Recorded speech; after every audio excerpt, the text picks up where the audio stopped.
Assalamualaikum warahmatullahi wabarakatuh. Perkenalkan saya Syair Lintang Pagali dari tim KKN PPM UGM Wonosari.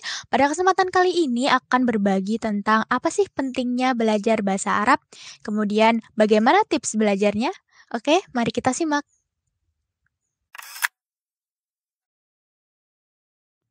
Oke, kita masuk ke pembahasan pertama yaitu apa sih pentingnya belajar bahasa Arab. Nah, bahasa Arab sendiri adalah bahasa yang termasuk ke dalam bahasa resmi PBB atau Perserikatan Bangsa-Bangsa, sehingga ketika kita memahami bahasa Arab, ketika kita belajar dan mahir berbahasa Arab, maka peluang untuk melamar kerja di PBB adalah tinggi. Kemudian, ketika kita ingin tinggal khususnya di negara-negara Arab, maka dengan memahami bahasa Arab akan mempermudah kita untuk tinggal menetap di sana. Selain itu, ketika kita ingin belajar ke luar negeri khususnya di negara-negara Arab seperti Mesir, Arab Saudi, dan sebagainya, maka peluang kita belajar di sana juga besar ketika kita memahami atau mahir berbahasa Arab. Kemudian, untuk yang suka jalan-jalan, Timur Tengah atau negara-negara Arab juga memiliki destinasi yang banyak pula, sehingga ketika kita ingin traveling, maka dengan mahir berbahasa Arab, maka akan memudahkan kita untuk traveling ke sana. Setelah kita memahami pentingnya belajar bahasa Arab secara umum, seperti mudah melamar pekerjaan di PBB, mudah untuk tinggal di luar negeri, mudah untuk belajar di luar negeri, mudah untuk traveling khususnya di negara-negara Arab, maka secara spesifik akan kita bahas tentang peluang-peluang kerja yang akan dimiliki oleh orang-orang yang memiliki kemampuan khusus berbahasa Arab. Nah, apa saja peluang-peluangnya untuk orang-orang yang sudah mahir berbahasa Arab? Perlu kita ketahui yang pertama bahwa bahasa Arab ini digunakan di 27 negara di Timur Tengah yang sektor bisnisnya kini berkembang pesat berkat kekayaan minyak bumi. Nah, bahasa Arab menjadi tiket masuk kita untuk bekerja di perusahaan-perusahaan dari negara Arab. Nah, selain itu, di Indonesia sendiri juga berkembang pendidikan-pendidikan yang berbasis Islam dan tentu tidak bisa dilepaskan dari bahasa Arab. Maka dibutuhkan banyak sekali tenaga pendidik, misalnya guru, untuk mengajar anak-anak berbahasa Arab. Bisa juga menjadi dosen dan sebagainya. Nah, selain bekerja di sektor-sektor perusahaan pun menjadi tenaga pendidik, maka ketika seseorang memiliki kemampuan berbahasa Arab, dan dengan pendidikan tertentu, maka ia bisa bekerja di Kementerian Luar Negeri, menjadi duta besar, dan sebagainya. Nah, selain itu, ketika seseorang memiliki kemampuan berbahasa Arab, juga bisa menjadi tiket dia menjadi penerjemah. Perlu kita ketahui bahwa banyak peminat dari novel-novel Arab, puisi-puisi Arab, cerpen, dan sebagainya. Namun, masih banyak karya-karya sastra Arab yang belum diterjemahkan ke bahasa Indonesia. Nah, selain itu, banyak juga kitab-kitab para ulama di dalam agama Islam juga belum diterjemahkan. Maka, profesi penerjemah ini juga menjadi profesi yang menjanjikan. Nah, profesi-profesi ini dari bisnis, pendidik, atau bekerja di kementerian pun menjadi penerjemah ketika kita memang ingin fokus di dunia Arab, Timur Tengah, maka belajar bahasa Arab adalah tiket masuk yang efektif seperti yang saya sebutkan di awal tadi. Kemudian, khususnya sebagai seorang muslim, nah, menjadi catatan penting juga ia harus berbahasa Arab.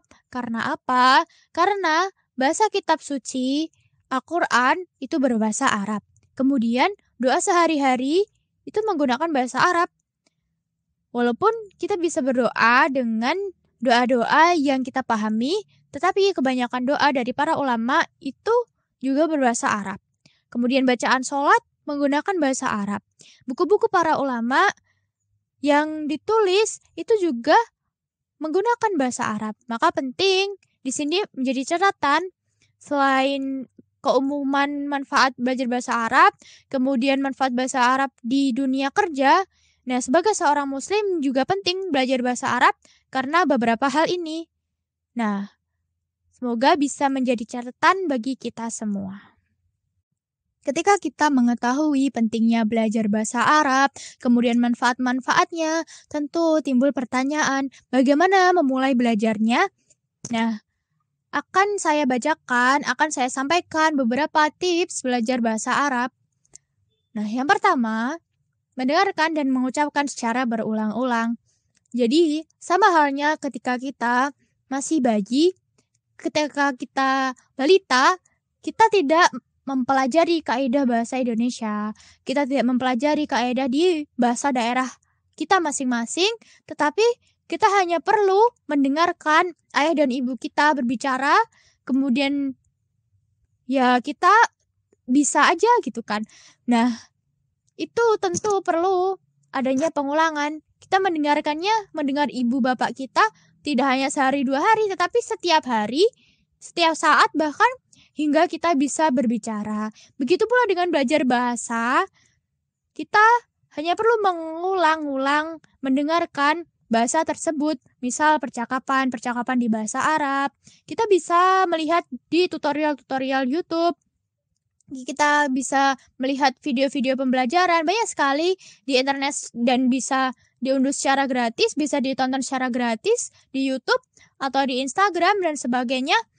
Kita bisa mendengarkan, kemudian tidak hanya mendengarkan tetapi berlatih untuk mengucapkan, dan itu tidak hanya 1 kali 2 kali tetapi diulang-ulang. Maka tanpa kita sadari kita akan belajar bahasa tersebut dan bisa bahasa tersebut.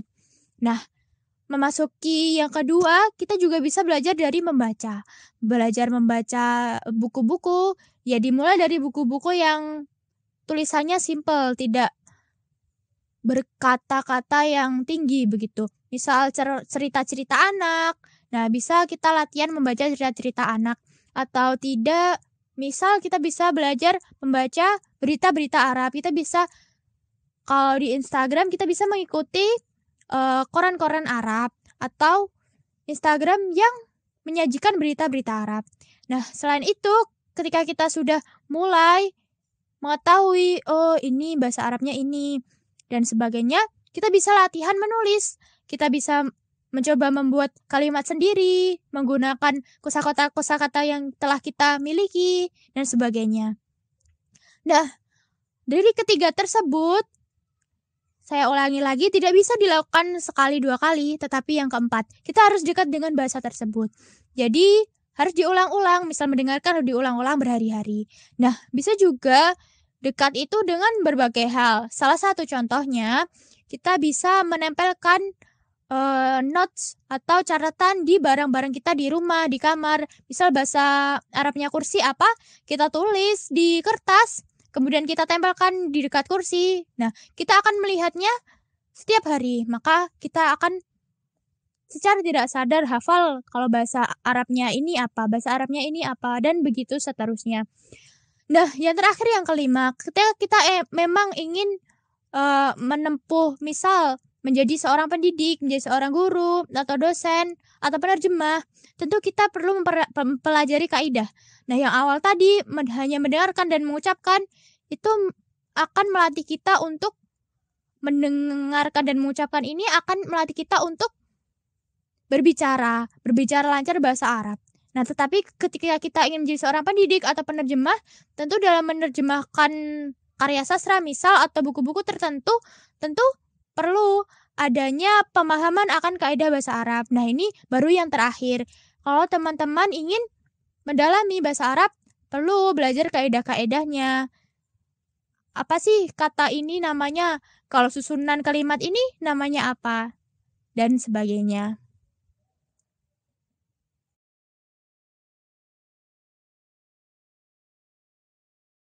Alhamdulillah, tentang pentingnya belajar bahasa Arab, manfaat-manfaatnya, kemudian sedikit tipsnya telah kita simak. Semoga dapat bermanfaat.